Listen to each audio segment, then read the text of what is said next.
चाणक्य नीति स्त्री, राजा और ब्राह्मण को ये चीज ही बनाती है ताकतवर। आप भी जान लें, आचार्य चाणक्य की गिनती श्रेष्ठ विद्वानों में की जाती है। वह महान अर्थशास्त्री और शिक्षाविद थे।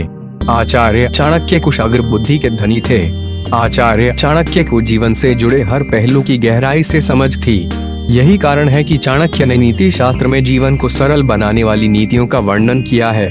चाणक्य की ये नीतियाँ आज भी प्रासंगिक हैं। चाणक्य ने एक नीति में स्त्री और पुरुष के कुछ गुणों का वर्णन किया है।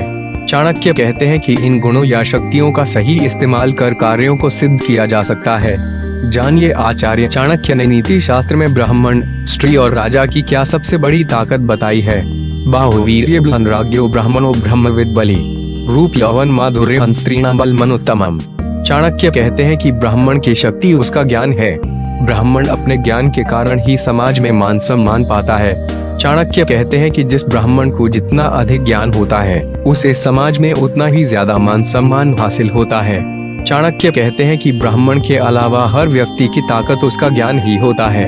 विपरीत परिस्थितियों में जब सब साथ छोड़ देते हैं तो ज्ञान ही उस संकट से बाहर निकलने में मदद करता है। चाणक्य आगे कहते हैं कि स्त्रियों के लिए उनका सौंदर्य और यौवन ही सबसे बड़ी ताकत होती है।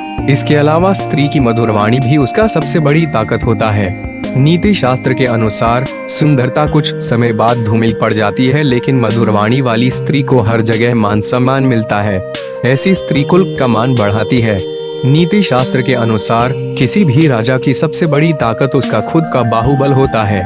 चाणक्य कहते हैं कि अगर राजा कमजोर हो तो वह प्रजा का हित नहीं कर सकता है, क्योंकि उसे खुद दूसरे पर निर्भर रहना पड़ेगा।